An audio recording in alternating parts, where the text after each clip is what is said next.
बिहार विधानसभा चुनाव में खराब प्रदर्शन के बाद कांग्रेस में घमासान रुकने का नाम नहीं ले रहा है। पार्टी नेता पूर्व केंद्रीय मंत्री कपिल सिब्बल पर निशाना साधने में कोई कमी नहीं छोड़ रहे हैं। इस बीच पार्टी में यह राय भी जोर पकड़ रही है कि कांग्रेस को गठबंधन में मजबूत सीट पर ही चुनाव लड़ना चाहिए। लोकसभा में संसदीय दल के नेता अधीर रंजन चौधरी ने कपिल सिब्बल पर निशाना साधते हुए कहा कि वह कांग्रेस पार्टी और आत्मनिरीक्षण की आवश्यकता को लेकर बहुत चिंतित है, पर हमने बिहार, मध्य प्रदेश, उत्तर प्रदेश और गुजरात चुनाव में उनका चेहरा नहीं देखा। इससे पहले मुख्यमंत्री अशोक गहलोत, तारिक अनवर और सलमान खुर्शीद भी सिब्बल को नसीहत दे चुके हैं। पार्टी के अंदर यह मांग भी जोर पकड़ रही है कि गठबंधन में सिर्फ अपनी मजबूत सीट पर ही चुनाव लड़ना चाहिए। पार्टी नेता मानते हैं कि गठबंधन में अधिक सीट पर चुनाव लड़ने की कोशिश में कई ऐसी सीट ले लेते हैं जिस पर जीत की कोई संभावना नहीं होती है। लिहाजा पश्चिम बंगाल और तमिलनाडु में पार्टी को अपनी मजबूत सीट पर ही चुनाव लड़ना चाहिए।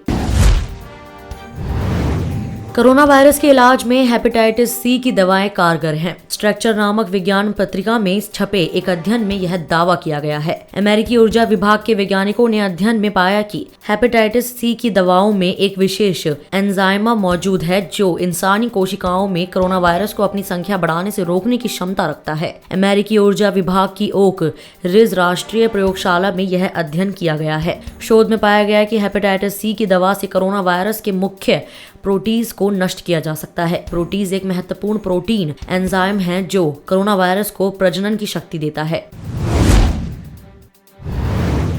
भारतीय बाजार में चीन का दखल बढ़ने की आशंका और घरेलू दबाव के बीच RCEP में शामिल होने का मसला भारत के लिए दो धारी तलवार बना हुआ है।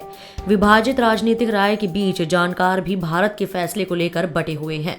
स्वदेशी जागरण मंच जैसे संगठन इस फैसले को पूरी तरह राष्ट्रीय हित में बता रहे हैं। संगठन के सह संयोजक अश्वनी महाजन ने कहा कि भारत का फैसला राष्ट्रीय हित में है, लेकिन जापान जैसे उन देशों का फैसला अटपटा है जो ये कह रहे थे कि भारत के बिना वह इस समूह में शामिल नहीं होंगे। उन्होंने कहा कि भारत की मैन्युफैक्चरिंग, डेयरी और कृषि संबंधी चिंताओं के समाधान नहीं किया गया।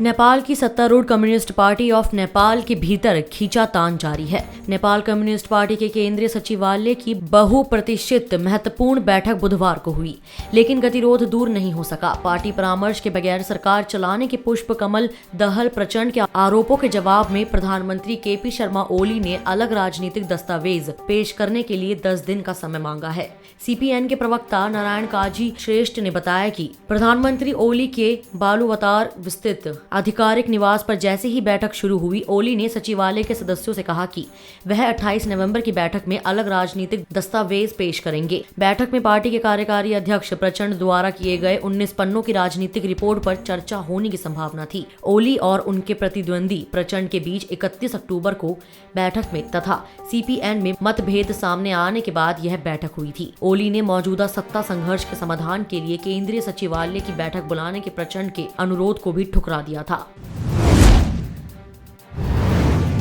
बिहार विधानसभा चुनाव में खराब प्रदर्शन के बाद पार्टी में समीक्षा की मांग तेज हो रही है।